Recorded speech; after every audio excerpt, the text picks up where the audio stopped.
And we're back from the brand new Bluffton Library, and we are talking with Jared, who is Assistant County Administrator of Engineering, about some very important topics.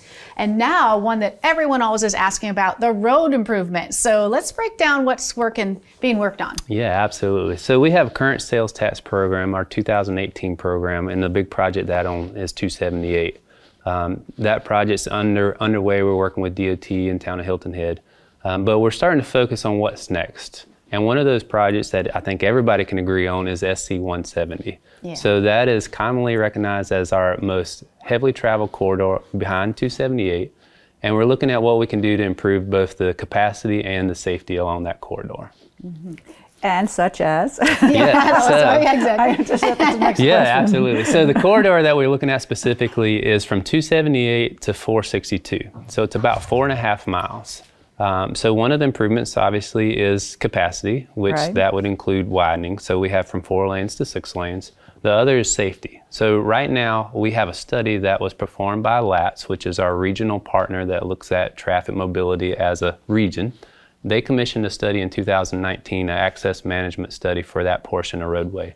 And in that they had a full project of the cost of $80 million. But they recognized that that was going to be a lot to bite off at one time, so they broke that into 3 parts: short-term, intermediate-term, and long-term projects.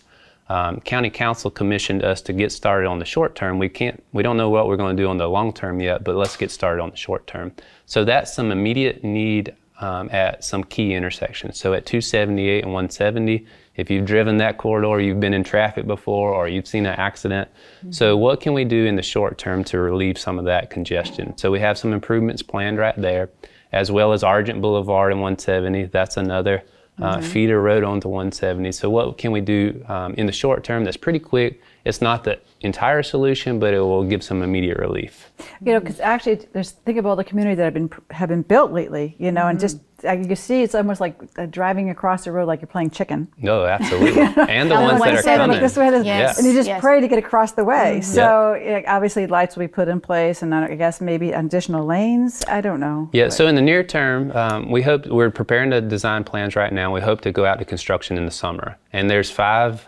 We've added 6 now intersections that will be improving along that way. So at 278 and Argent are the biggest ones, and then some smaller ones along the way, the existing intersections or existing signal improvements. Right, because it'll also be interesting to see when we get closer to the Georgia border as well, because that at night that's dark. Oh yeah, absolutely. And you can see where things can happen there as well. So eventually we'll get down to that section as well. We will. What we're looking at in addition to this segment, so again, this is a regional project, so we're working with Jasper County and the city of Hardyville, as well as DOT. DOT owns the roadway, so we're working with them.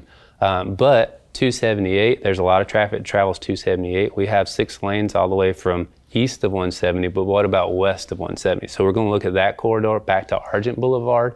And if we're looking at those 2, maybe it makes sense to start looking at Argent Boulevard as well. So the city of Hardyville has done a study on that and what that looks like with all the development and growth. So it sounds counterintuitive, but a larger project's actually kind of in our favor because we actually have more regional connection that we can coordinate. So it's not just a regional project, but it's a statewide improvement, and we can garner attention from the state level and hopefully attract some state funds and federal funds. One more question on the roads before we move on to the next topic, but that 462, that's still 1 lane each way, and that's come off the 95, and you can connect to the 170. So again, with that, I would think that would be high on your priority list. Yep. So actually 462 is within Jasper County, but we're coordinating with Jasper County, and actually met with them recently this week, and 462 came up. So what can we do to improve and be proactive rather than reactive as far as planning for and designing, whether it's a capacity or additional lanes or whatever would be required on 462. So we're coordinating with them on that. But specifically, we'll be looking at the intersection as part of the 170 project. Good to know it's all in the works right now. Yeah, you know, the good news is that you're giving us a good feeling that you're paying attention to these things, and we're in the works of it. Absolutely. So before we do let you go, there's one other thing I do want to talk about in our community. It's actually our waste program disposable waste, because everybody would now have to get a decal for the Beaufort County. Yep. And I know some people were sort of put off by it, but there's a purpose behind all this. So Jared, tell us about that. Yeah, absolutely. So our decal system is for our convenience centers, and our convenience centers are for our residents. Beaufort County pays the tab for all the disposal countywide for residential disposal. So that's whether at the collection center or whether you have curbside service, Beaufort County pays for that. What we knew was happening, but we didn't really have a way to provide the data that backs that up, is that we had out-of-towners and contractors that were both using that, that should be paying for their own disposable, but we were paying for that under our convenience and collection centers. So we implemented, those were the two biggest factors to drive this implementation.